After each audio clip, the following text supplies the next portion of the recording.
Hey there, family. Welcome back to Saltier Games, and my name's Nathan. My name is Stork from Stork Plays Games. And today we are playing Wonderland by Daniel Solis from Renegade Games. This is the one that they featured during National Tabletop Day, and I think it'll be available again in stores. You can probably still find a copy at your local brick and mortar, and I encourage you to go visit your brick and mortar, friendly local neighborhood game store. Come see us over here at Saltier Games in Indianapolis.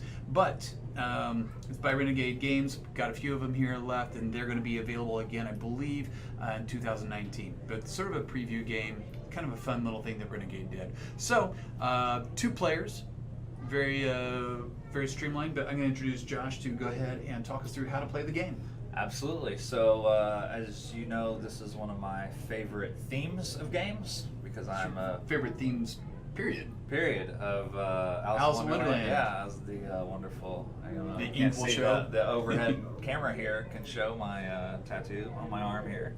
Big Alice in Wonderland fan. So we are, as an Alice in Wonderland theme, playing as the Red Queen versus Alice. I would like to give a shout out to the illustrator, Beth look at this Sobel, because the art on this is just absolutely stunning. Yeah. So let's throw this up here. Somewhere out of frame. So I'll be playing as the Red Queen today. And I will be playing as Alice. Okay. So there is, I don't know if that's in frame or not, but I need it out of the way a little bit. The game does come with a little baggie here. I don't use it. Also, I sleeved my cards. But because you play it a lot. Yeah, and that's good. That's a good thing. And this is sort of falls in that category that I'm personally obsessed with, which is a micro game. You can put this guy literally in your pocket and take it anywhere. You're on a date night, you're at a restaurant, and hey, they burnt the steak, whatever it is, and it's going to be another 20 minutes. That's okay. If the conversations, or if you guys are just kind of feeling on an edge, just like pull out a game. You're at the airport, you and your traveling companion. Micro games. Huge fan. So one other thing that comes with the game, right in the box, I think we have this upside down. I do. All right, perfect. Is this? It's called an expansion in the rules, but we suggest, Nathan strongly suggests, I like it both ways, that you use this. And what this is a special card, 4 different cards that Alice gets to choose before you even start the game, that she will be able to play as the last card to end the game. So I'm going to run through those really fast before we get started so Nathan can get a choice of one. Starting at the bottom here, we have Tugly Wood. So the card of the highest rank in this row or column is doubled. This can affect the edge cards, which is the ones where we're trying to score. So you could actually double the score. Tea Party, which would be this one here. Ignore the magic item effects of any one card chosen by Alice above, below, to the left, or to the right side of Tea Party. You have White Rabbit. Swap the 2 edge cards from the row and column. And you have the Maze. The player with the lowest total value in this row or column scores the edge card's points. Normally it would be the highest value. And basically the game is very simple. We are going to put down a grid. We are going to try to get the highest mathematical value to win. Or if you've watched any of the other videos, we may need a calculator for Nathan and I to add these up. So everybody's got their superpowers, everybody's got their kryptonite. Math, God gave us phones with calculators on. Thank you, God. So you choose one card, you have to leave it out. It's I do have to leave it out. Yeah, I get to know what it is. Oh, what common knowledge it is then. Yep. So you're choosing the White Rabbit. Ask me why. Swap the 2 edge cards from this row or column. That is pretty much the chaos card of it because he will not know what mine is. So I'm going to choose 3 and Nathan is going to choose 3. Alice will play across the top. I will play down the edge. Neither of us will know what the other has chosen. We will play those 3 face down. Let's see here.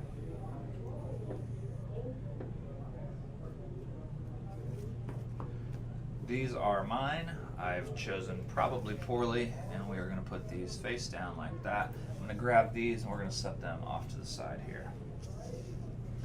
All right, and making sure that I am face down across the top. Just kidding. You know what? I should probably have looked where I put those, because that is important. And Got it now. So the idea is that I know how many points are here, and he'll know how many points are up there. Whatever point cards we put up there, the decks are 1 through 7. We could have put 7s up there and we're trying to get it, but if you do put a 7 up there, you have now removed a 7 from your deck. So Red Queen plays first, and that is always. That gives Alice the last play, and that will leave one hole in the board that Alice will be able to put this card in. So Alice gets a big last turn, basically. I find the game incomplete without it, but... So I'm going to do a power play right in the middle and go with the Red Queen and open with the 7. There's some more things I'm going to talk you through as they play, but we'll get to those once they hit the board.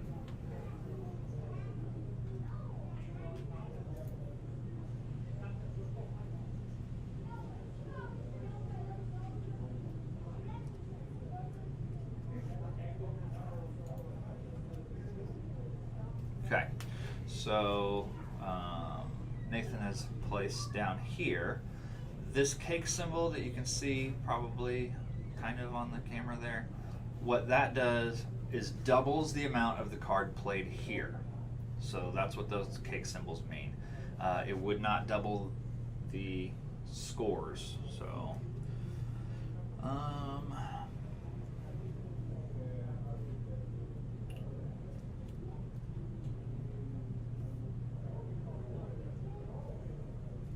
I would like to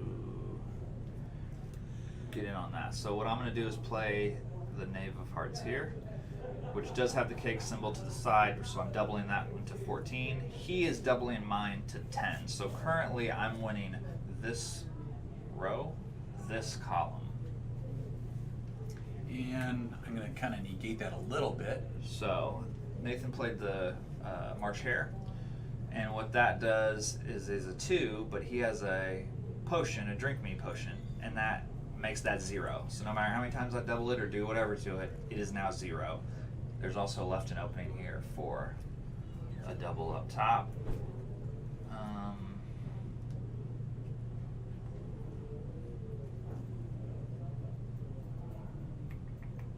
What to do now? Interesting. That double.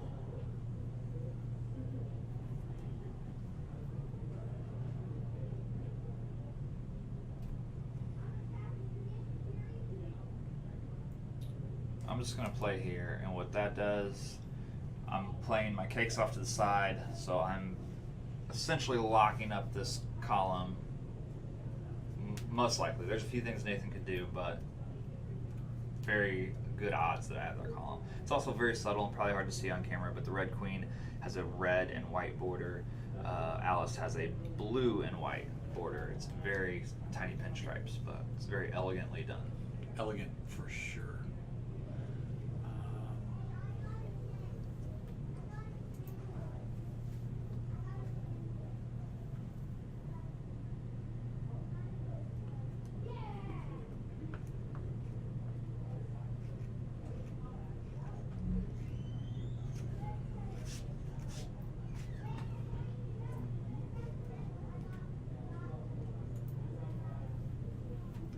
Go ahead and do this guy.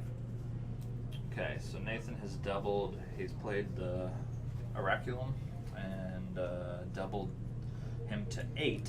So right now he is currently in the lead for this row as well. 8.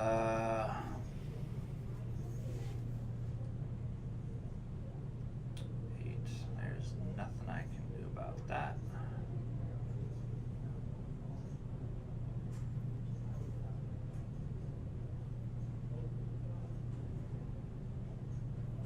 I'll go here. I can play this guy.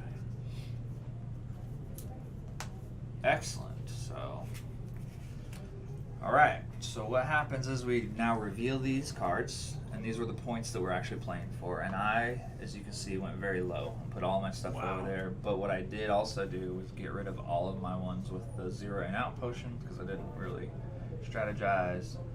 You did a similar thing. You went very low and then one really high. So we are now adding these up and playing for these. So we'll start with the, oh no, we got to do this first. The white rabbit, swap the 2 edge cards in this row or column. So these guys will flip-flop because of the white rabbit effect. So we'll do that first. That's done, so now we'll go for these. So the 2 points, you have 8, I have 9. So this 2 points That is a shame. becomes mine. Yeah. Right here, I have 10 and you have 2. So this 4 points becomes mine. I played poorly. you won some other ones. So, I got this one. Yay. So you definitely won this one because I have nothing down there. You have 16 in that row.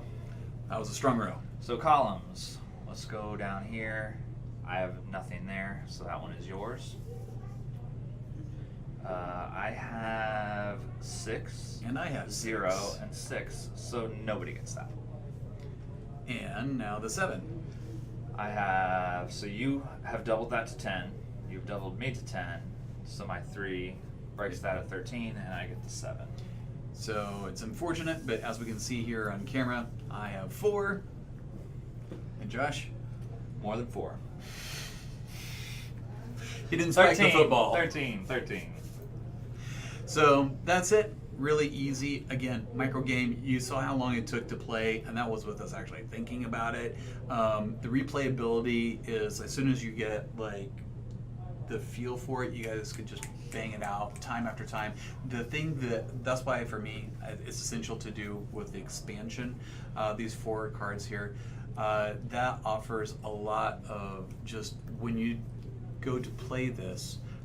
Just so many different options to have essentially a different game every time.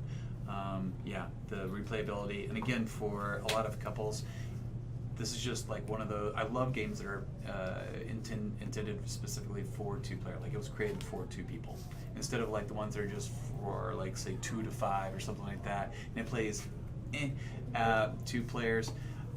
This is made just for 2 players, and it plays very well. So, final thoughts? Yeah, I mean, Well, let's stick to what did you like? You know what I liked? The artwork, the theme. I just, the take on it is just great. The Tweedledee and Tweedledum. I mean, everything about it. It is not what you typically think. Alice in Wonderland. Alice, black hair. Never see a black hair Alice. Never. Always blonde. Everything about this. The artwork is just fantastic. There is no piece of art that wouldn't look good in a frame. Exactly. In this, the mechanics, simple, elegant, replayability, and honestly, like when it's just you and like whoever it is that you're playing with, typically there will be a moment where you just kind of sit back and like, I can't believe I did that, and you just kind of did it to yourself, and it's just simply fun. It's what a game's meant to be, and as far as like price wise, it is probably It's like $13 or something. It's a not spectacular very, investment. It's not very expensive if you can find it. Yeah, you said that's it was the being big if. re-released. I don't think it is. I think it was 2019. Are you sure? Yeah. Regardless, Be looking for it. people. I don't go online and get it because people are spiking it up to $50. I've seen it going online for $50. Yeah. Walk into your retail store and see if you can find it. Friendly local neighborhood game store. Support the brick and mortars. That's how we all met here. Yep. Yeah. Go to a local game store, make some friends. All right, guys, that's it. My name's Nathan. Follow Saltier. Click like, subscribe, comment below. You can follow me at Stork Plays Games. We'll be looking for you next time. Have a great night.